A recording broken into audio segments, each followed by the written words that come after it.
नमस्कार विद्यार्थी मित्रांनो, मॅथ्स एक्सप्लोरर या यूट्यूब चॅनलमध्ये आपणा सर्वांचं स्वागत. आपण शेवटच्या व्हिडिओमध्ये क्वाड्रॅटिक इक्वेशन या लेसनमधील प्रॅक्टिस सेट 2.6 मधील पहिले 6 क्वेश्चन सॉल्व्ह केलेले आहेत.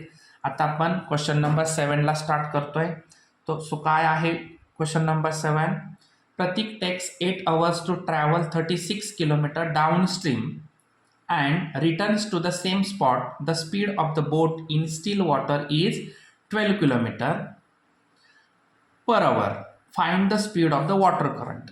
सो आता या प्रकारचे जे काही वॉटर करंट किंवा बोटचे जे क्वेश्चन्स असतात, हे क्वेश्चन्स खूप काळजीपूर्वक समजून घेणं गरजेचं आहे. परंतु नीट जर आपण त्याची कंडिशन्स राईट करून घेतल्या तर आपल्याला हा क्वेश्चन खूप इझी जातो. फक्त ते समजून घेऊन आपण तिथं सॉल्व्ह करणं गरजेचं आहे. ठीक आहे, काही अवघड नाही आहे. मी व्यवस्थित तिथं तुम्हाला एक्सप्लेन करून सांगतोय, फक्त काळजीपूर्वक लक्ष द्या. पहिल्यांदा आपल्याला इथं सांगितलंय काय काय पहा, समजून घ्या परत एकदा. Prateek takes 8 hours to travel 36 kilometres downstream. आता डाऊनस्ट्रीम म्हणजे काय? प्रवाहाच्या दिशेने. जर आपण आता इथं ए स्पॉट आहे आणि इथं बी स्पॉट आहे आणि हा पाण्याचा प्रवाह आहे, ओके, आणि पाण्याच्या प्रवाहाची दिशा ही बीच्या दिशेने आहे. तर सांगितलंय काय, तर डिस्टन्स जो आहे तो 36 आहे. काय सांगितलंय? Prateek takes 8 hours to travel 36 kilometre downstream and return. म्हणजे ए पासून बी पर्यंत आणि पुन्हा बी पासून ए पर्यंत येण्यासाठी लागणारा जो टाइम आहे, टोटल टाइम जो आहे तो 8 hours दिलेला आहे. टोटल टाइम किती दिला आहे जाणे येण्यासाठी? तर 8 hours दिलेला आहे. जर इथं आपण बोट काढली एखादी, तर तुम्हाला बोटीवरून लक्षात येईल की आपणाला पहिल्यांदा जाण्याचा आहे. जाण्यासाठी आणि येण्यासाठी मिळून 36 किलोमीटर डिस्टन्स लागलेला वेळ 8 hours आहे. ठीक आहे. The speed of the boat in steel water is 12 kilometre. आता बोटचं जे स्पीड आहे ते 12 किलोमीटर पर आवर आहे. Find the speed of water current. ठीक आहे. पहा, पहिल्यांदा आपण दिलेल्या ज्या कंडिशन्स आहेत सगळ्या त्या राईट डाऊन करूया. काय काय दिलेलं आहे?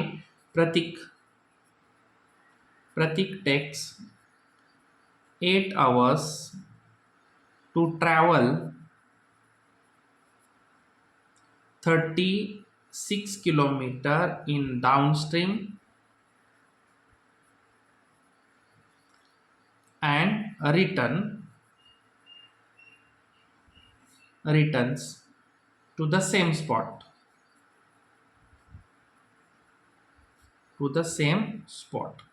म्हणजे त्याला 8 hours लागत आहेत जाऊन पुन्हा रिटर्न यायला. आता स्पीड काय दिलेलं आहे? The speed of boat in steel water is 12 kilometre per hour. आता स्पीड आहे ना बोटचं, सो 12 किलोमीटर इथं पर आवर दिलेलं आहे. ठीक आहे. आता आपल्याला विचारलंय काय, तर वॉटर करंट विचारलेलं आहे. म्हणजे विचारले ते आपण सपोज केलं पाहिजे. Let the speed of water current is x kilometre per hour. जे विचारलंय ते आपण सपोज केलं. आता मग speed of boat in downstream काय होईल? आता डाऊनस्ट्रीमला काय असतं पहा, डाऊनस्ट्रीमला पाण्याचा प्रवाह प्लस बोटीचा वेग, म्हणजे पाण्याचा वेग प्लस बोटीचा वेग तिथं तुम्हाला ॲड होतो दोन्ही पण.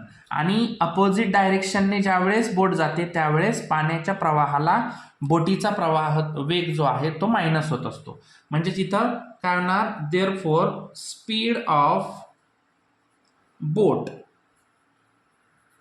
In downstream. आता डाऊनस्ट्रीमला बोटीचं स्पीड आपल्याला काढायचं आहे. आता डाऊनस्ट्रीमला म्हणजे दोन्ही ॲड होणार, पाण्याचा प्रवाह प्लस बोटीचा वेग दोन्ही सुद्धा. म्हणजे इथं काय होणार, तर आपणाला हे दोन्ही ॲड होणार आहेत. म्हणजेच 12 plus x kilometre per hour. Okay. Speed of boat in downstream 12 plus x kilometre per hour. आता आपण अपोजिट डायरेक्शनने म्हणजे अपस्ट्रीमला जाताना, therefore speed of boat in upstream. Upstream म्हणजे प्रवाहाच्या उलट्या दिशेने. मग अपस्ट्रीमसाठी काय येणार आता 12 मायनस एक्स येणार, कारण प्रवाहाच्या उलट्या दिशेने चाललेलं आहे. ठीक आहे, ह्या दोन तर कंडिशन आपल्याला सगळ्यात उपयोगी पडणार आहेत. आता आपल्याला टाइम पण काढला पाहिजे. आता इथं टाइम, टोटल टाइम 8 आवर्स दिलेला आहे, पण दोघांचा वेगवेगळा टाइम जर आपल्याला काढायचा असेल तर फॉर्म्युला आपल्याला टाइमसाठी माहिती आहे की time is equal to distance upon speed. आता याच फॉर्म्युलाचा यूज करून आपल्याला या दोघांचेही काढूयात. बघा, therefore time taken to downstream, that is आपण T1 म्हणूया. म्हणजे डाउनस्ट्रीमला जाण्यासाठी लागलेला जो टाइम आहे तो, डिस्टन्स किती आपला सगळा मिळून 36 आहे, आणि डाउनस्ट्रीमसाठी आपण बोटचा वेग 12 प्लस एक्स आणि इथं आवर, कारण वेळ आहे. त्यानंतर टाइम टेकन टू अपस्ट्रीम. आता टाइम अपस्ट्रीमसाठी टाइम 36 अपॉन 12 मायनस एक्स. ठीक आहे, आवर्स. हे दोन्हीही टाइम मिळाले. आता हे दोन्हीही टाइम मिळाल्यानंतर आपणाला क्वेश्चनमध्ये दिल्याप्रमाणे आपण, ठीक आहे, अकॉर्डिंग टू क्वेश्चन, काय क्वेश्चनमध्ये आपल्याला दिलं इथं, आता नीट समजून घ्या की ह्या दोघांचाही टोटल टाइम आपल्याला दिलेला आहे. So T1 plus T2 is equal to 8 hours दिलेला आहे. ठीक आहे, आता T1 आपला काय आहे 36 upon 12 plus x plus 36 upon 12 minus x is equal to 8. ठीक आहे, आता ह्या दोघांमधून आपण 36 जर कॉमन काढला तर राहिले काय 1 अपॉन 12 प्लस एक्स आणि 1 अपॉन 12 मायनस एक्स. ओके, आणि इथं आपण इज इक्वल टू 8 करूया. आता यांचा जर डिनॉमिनेटर आपल्याला इक्वल करायचा असेल तर ह्याला 12 मायनस एक्सने आणि ह्याला 12 प्लस एक्सने मल्टिपल करायला लागेल. ह्याला 12 मायनस एक्स आणि ह्याला 12 प्लस एक्स. इथं पण सेम तसंच आहे.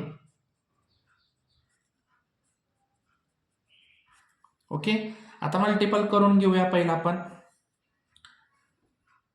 36 इंटू इथं 12 plus 12 minus x plus 12 plus x divided by, इथं आता बघा एक प्लस आहे आणि एक ब्रॅकेट मायनस आहे. मग दोन्ही जर असं असेल 12 प्लस एक्स आणि 12 मायनस एक्स, तर आपल्याला फॉर्म्युला माहिती आहे, एक प्लस असेल आणि एक मायनस ब्रॅकेट असेल तर ए स्क्वेअर मायनस बी स्क्वेअरच्या फॉर्म्युलाप्रमाणे याचं एक्सपान्शन हे होतं आहे. सो आता ह्याचा आपण जर आपण डायरेक्ट त्याचा फॉर्म्युला जर रेडी करायचा म्हणला तर काय करणार, पहिले हे सॉल्व्ह करून घेऊयात आता दोन्ही पण. सो इथं plus x minus x cancel झालं, 12 प्लस 12 24 डिवायडेड बाय इथं 12चा स्क्वेअर मायनस एक्सचा square is equal to 8. Okay, आता ह्याच्या पुढे आपण काय करणार आहे आता, तर जे 24 आहे तर ते 24 हे इथं किंवा हे डिनॉमिनेटर जो आहे तो इकडं मल्टिपलला जाणार आहे. सो इथं राहिलं काय 36 into 24 is equal to 8 into 12चा स्क्वेअर 144 करतो minus x square as it is x square ठेवला. ठीक आहे, आता हे 8 इथं मल्टिपल आहेत, इकडे आल्यानंतर डिवाइड करूया. So 36 into 24 divided by 8 is equal to 144 minus x square. आता इथं 8 ने डिवाइड करूया 24ला. 8 ने 24ला जर आपण इथं डिवाइड केला तर काय 8 3 जा 24.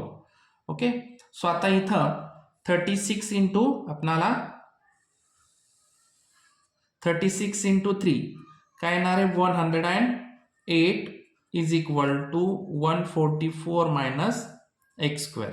आता हे 108 तिकडे अपोजिट बाजूला आणि एक्स स्क्वेअर मायनस इकडे आल्यानंतर प्लस होणार. So 144 minus 108. So x square is equal to 144 minus 108 36. So x is equal to plus minus under root 36. So therefore x is equal to plus 6 आणि x is equal to minus 6. +6 आणि -6 इथं value आपल्याला मिळालेले आहेत. आता -6 आपल्याला माहिती आहे की स्पीड हे जे बोटचं आहे ते मायनस कधी असू शकेल का? नाही. इथं लिहायचं therefore speed is never negative. therefore x is not equal to -6, therefore x is equal to 6. ठीक आहे. आपल्याला वॉटर करंट विचारल्याने x आपण वॉटर करंट सपोज केलेला आहे. इथं लिहायचं therefore the speed of water current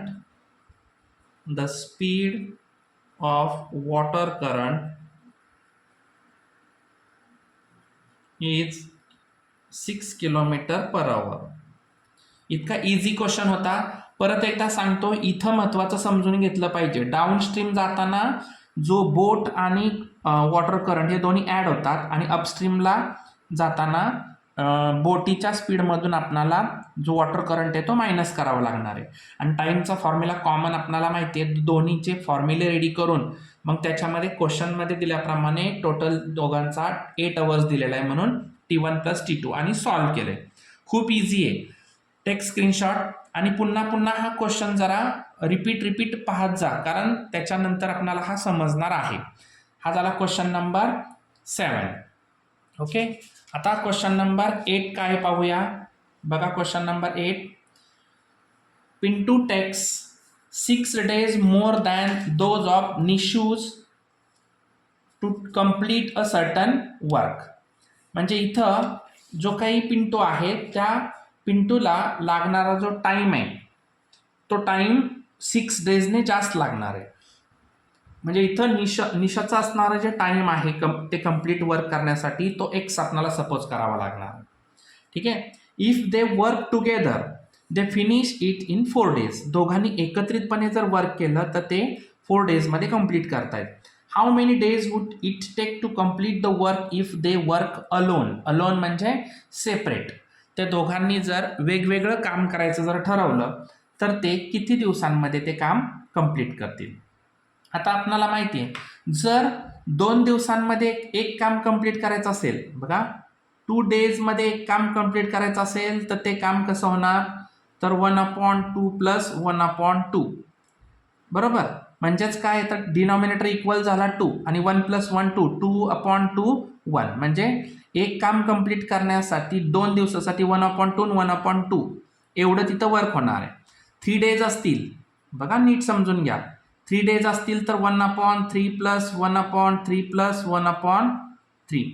इथं पण कॉमन डिनॉमिनेटर 3 आहे. 1 + 1 + 1 3, 3/3 1.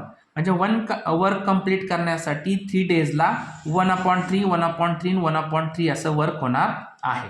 आणि 4 days साठी असेल तर 1/4 + 1/4 + 1/4 + 1/4. इथं पण कॉमन डिनॉमिनेटर 4 झाला. 1 + 1 + 1 + 1 4, 4/4 1. म्हणजे प्रत्येक ठिकाणी आपणाला जर जेवढे दिवस लागतील तेवढे आपणाला ते काम जे आहे डिवाइड करायला लागणार आहे त्या दिवसांमध्ये. ठीक आहे. हे समजलं तर आपणाला इथं 4 days मध्ये कंप्लीट करतात. आता तर आपण इथं बघा आता कसं इथं सपोज करणार आहोत ते. ठीक आहे. तर पहा खूप इझी क्वेश्चन आहे. तर पहिला समजून घ्या. आता इथं निशाचं वर्क आपणाला x सपोज करायला लागणार आहे, तेव्हा पिंटूचं वर्क x + 6 होणार आहे. Let Nishu complete 1 work. Nishu complete a work in x days. किती सपोज केला आपण, x days मध्ये त्यांनी कंप्लीट करते असं आपण सपोज करूया. अँड आता पिंटू कंप्लीट किती दिवसांमध्ये करणार, मग Pintu complete a work in x + 6 days. Okay. किती दिवसांमध्ये x + 6 days. आता मग निशूचं एका दिवसाचं वर्क किती होणार, मग इथं सांगितल्याप्रमाणे जर Nishu complete a work in 1 day x days मध्ये तर एका दिवसांमध्ये 1/x. तसंच पिंटूचं वर्क एका दिवसाचं होणार मग 1/x + 6. इथं लिहायचं Nishu Nishu's work in 1 day is equal to 1/x. आणि इथं देअरफॉर आता निशूचं 4 डेजचं काय होणार मग 4/x, बरोबर का नाही. जसं इथं आपण बघितलं 4 डेजसाठी किती होणार 4/x. तो Nishu's work in 4 days is equal to काय होणार 4/x होणार. आता तसंच पिंटूचं आपण लिहायचं. नाव पिंटूज वर्क इन 1 day.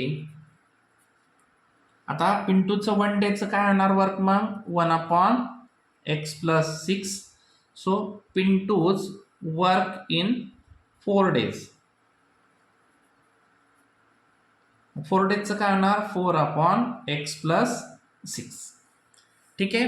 आता क्वेश्चन मध्ये दिल्याप्रमाणे काय क्वेश्चन मध्ये दिलाय अकॉर्डिंग टू क्वेश्चन मध्ये आपल्याला काय दिलं आता की दोघे मिळून ते काम जे आहे ते 4 days मध्ये कंप्लीट करतायत. तर निशूज 4 days वर्क. आता आपण दोघांना ऍड करावं लागणार ना. ते एक काम कंप्लीट करतायत. मग इथं लिहायचं Nishu's 4 days work plus Pintu's 4 days work. आता इथं बघितलं आपण 4 days जरी घेतला तरी वर्क हे एकच राहते शेवटी. मग Nishu's 4 days work plus Pintu's 4 days work दोघे मिळून एक काम कंप्लीट करतायत ना. मग निशूज 4 days वर्क काय आहे तर इथं आणि पिंटूज हे दोघं आपल्याला ऍड करायला लागणार 4/x + 6 is equal to 1. Okay. आता इथे दोघांमध्ये 4 आपण कॉमन काढणार. राहिलं काय 1/x + 1/x + 6 is equal to 1. आता इथं डिनॉमिनेटर इक्वल करून घ्या. याला मल्टिपल करायला लागेल x + 6 ने, ह्याला पण x + 6 ने, ह्याला x ने, ह्याला x ने. सो आता इथं x + 6 + x1 जा x डिवायडेड बाय इथं कॉमन काय राहिला x × x + 6 is equal to 1. ठीक आहे. इथं कॉमन डिनॉमिनेटर राहिला ना. हां. मग आता इथं 4 × x + x 2x + 6 आणि हे जे आहे ते इकडे आल्यानंतर मल्टिपल होणार म्हणजे x × x x² x × 6 6x. So 4 2 जा 8x + 4 6 जा 24 is equal to x² + 6x. आता हे सगळे अपोजिट बाजूला घ्यायचं. Therefore 0 is equal to x² + 6x इकडे आल्यानंतर -8x -24. सो हे लाईक टर्म्स आहेत.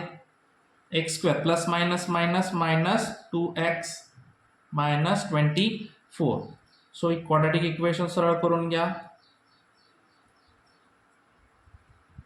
ठीक आहे. आता इथं आपल्याला असे 2 फॅक्टर शोधायचे आहेत की ज्यांचा मल्टिपल 24 1 जा 24. इथं लिहितो मी.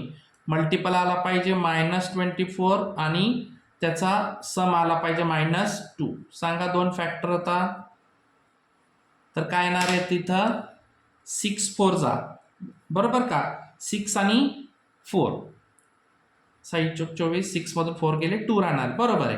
म्हणजे इथं आपल्याला हे 2 फॅक्टर्स इथं मिळालेले आहेत. चला तर आता हे फॅक्टर दोन्ही आपण राईट करून घेऊया. काय येणार 6 and 4 6 4 जा 24 अँड इथं 6 and 4. आता साईन सांगा. दोघांनाही मायनस साईन आहे. दोघांनाही मायनस साईन असेल तर आपण काय करतो ग्रेटर नंबरला टाकतो. सो 6 4 जा -24 plus minus minus 6 -4 2 greater sign minus. So इथं काय येणार मग आता हे दोन्ही टर्म्स इथं आपण मिडल टर्म्सला यूज करायचे. x² - 6x + 4x - 24 is equal to 0. So x² आता इथं कॉमन आपण ग्रुप करून घ्या. निघणार कॉमन x ब्रॅकेटमध्ये राहिला x - 6 इथं कॉमन निघाला 4x - 6 is equal to 0. Okay. So आता इथं काय कॉमन ब्रॅकेट x मायनस 6 इथं x plus 4 is equal to 0. So x minus 6 is equal to 0 और x plus 4 is equal to 0. ठीक आहे. आता हे दोन्ही जे आहेत हे दोन्ही पण आपण दोन्ही इक्वेशन वेगवेगळे आपण इथं सॉल्व्ह करून घेणार आहोत. इथं लिहितोय पहा, समजून घ्या नीट. काय आहे x मायनस 6. आता हे मायनस 6 अपोजिट बाजूला गेल्यावर प्लस होणार आणि हे x मायनस 4 प्लसचा -4 होणार. आता इथं माहिती आहे आपल्याला वर्क हे मायनसमध्ये असणार का? नाही. इथं लिहायचं work is never negative. therefore x is not equal to -4, therefore x is equal to 6 घ्यावं लागणार आहे. ठीक आहे. मग आता आपल्याला विचारले का इथं दोघांचेही वर्क, दोघांचे वेगवेगळे वर्क लिहायचे आपल्याला. मग इथं Nishu's complete one work,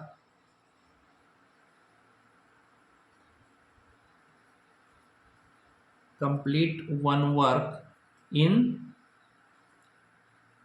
6 days, कारण x सपोज केला ना आपण, and Pintu complete